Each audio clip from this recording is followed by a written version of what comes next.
Good afternoon বন্ধুরা। আজকে একটা অন্য সাবজেক্টের ওপরে আমি ভিডিও বানাচ্ছি। সেটা হয়তো আমাদের এগ্রিকালচারের ওপরে নয়, কিন্তু জাস্ট এখন যে সিচুয়েশন চলছে, আজকে তারিখ হচ্ছে আপনার এপ্রিলের 19 তারিখ 2024-এর। তা এখন বাজছে মোটামুটি 1:10-15 বাজছে। তা এই রোবদাতে আমি ছাদে উঠেছি এবং এটা 3 তলার ছাদ। এটা দেখতে পাচ্ছেন, 3তলার ছাদ, অনেকেরই ছাদ আছে। তা এখানেতে এই যে তাপমাত্রা চলছে এখন, এখানে মোটামুটি 42 ডিগ্রি তাপমাত্রা চলছে। এই 42 ডিগ্রি তাপমাত্রা তো ফাঁকে বেরোনোই দূর দেখ, খুব কষ্ট করে আমি উপরে উঠেছি।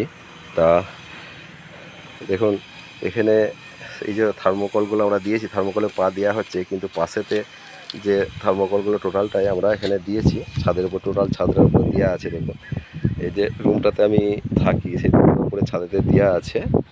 এই ছাদটাতে আমরা যে থার্মোকলটা ইউজ করেছি, থার্মোকল অনেকেই পেয়ে যাবেন, থার্মোকলটা যে আমরা ইউজ করেছি এটা একটু দেখাই আপনাদেরকে। থার্মোকলটা যে 1 ইঞ্চি থার্মোকল, এই যে 1 ইঞ্চি থার্মোকল টোটাল যতটা আপনি বাড়িতে বাস করছেন, এটা যদি টোটালটাই যদি আপনি এইভাবে ইট দিয়ে পিস পাওয়া যায় মার্কেট থেকে নিয়ে নেবেন, ও পিস পাওয়া যায়, এগুলোকে দিয়ে যদি আপনি বাড়ির নিচে তাপমাত্রা একদম কোনোভাবেই আসবে, গরম নিচে নামবে না। এবং আমাদের যে সিলিং ফ্যান চালালে যে আগুনের মতন কী বলবো, মনে হচ্ছে আগুন নেমে আসছে সিলিং ফ্যান চালালে, সেটা একদমই হবে না। খুব সামান্য খরচা সামান্য করে করেন বাড়ির জন্য, নিজের বাড়ির জন্য, নিজের থাকার জন্য। তা দেখুন এই দেখতে পাচ্ছেন, এগুলো প্লেট দিয়ে চাপা দেওয়া আছে থার্মোকল দিয়ে, কোনো সমস্যা নেই। অনেকদিন হয়ে গেল, মাস 2 আমার এখানে দেওয়া আছে। এবং এটা জল পাসিংয়ের ব্যবস্থা হয়, জল কোনো অসুবিধা নেই, জল এদিকে পাসিং হয়ে চলে যায় নিচে দিয়ে হয় যখন ঝড় হয়। এবং ঝড়েতে এইভাবে চাপা দিয়ে দেন।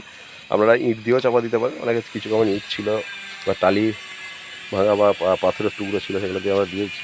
জল ট্যাঙ্কিও এখানে আছে, জল ট্যাঙ্কিগুলো খুবই গরম হচ্ছে। এটা অ্যাকচুয়ালি 3তলার ছাদ, এখানে তাপমাত্রা প্রচুর তাপমাত্রা, যেখানে ফাঁকে কেউই নেই, লোকজন দেখতে কোনো ফাঁকে কোনো লোকজন নেই।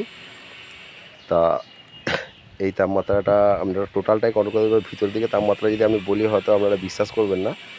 এখন দুপুরবেলার দিকে আমি নিচের দিকে নেমে যাই, যেটা ওই ফাল্গুন মাসের দিকে যে সেরকম তাপমাত্রা হয়, ভিতর দিকে যে হালকা হালকা ঠান্ডা থাকে। এবং রাতের দিকে যখন ফ্যান বা কোনো কুলার চালানো হচ্ছে, তখন কিন্তু আপনাকে গায়ে চাপা দিতে হবে। এরকমই সিচুয়েশান কিন্তু নিচের দিকে তাপমাত্রা কোনো হিট কিন্তু আপনার বাড়িতে আসবে না, যদি আপনি এইভাবে থার্মোকল দিয়ে কিন্তু আপনি টোটালটাকে কভারেজ করতে পারেন। কিছুই নয়, পিস করে লাগানো আছে, দেখুন পিস করে দেওয়া আছে।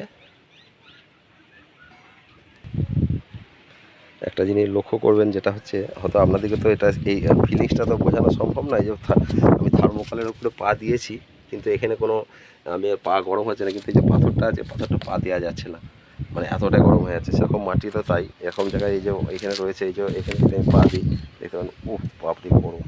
তা এইভাবে গরমটা হিটটা কিন্তু রয়েছে, কিন্তু থার্মোকলের ভিতর দিয়ে হিট যাবে না, কোনো মতেই যাবে না। এবার টোটাল লাগানো আছে আমাদের। এবং গরম থেকে বাঁচতে খুব কম খরচার মধ্যে আপনারা এটাকে করে নেন, নিজের বাড়ির ছাদেতে লাগিয়ে দেন, প্রত্যেকেই ইউজ করুন, এতে কোনো সমস্যা নেই। আবার যখন সমস্যা হয়ে যাবে, তখন গ্রীষ্ম কেটে যাবে, তখন আমরা এটাকে তুলে রেখে দিতে পারবেন। ওকে, থ্যাংক ইউ, সবাই ভালো থাকবেন। আর নিজেদের গরম থেকে বাঁচার জন্য অবশ্যই এটাকে ইউজ করুন।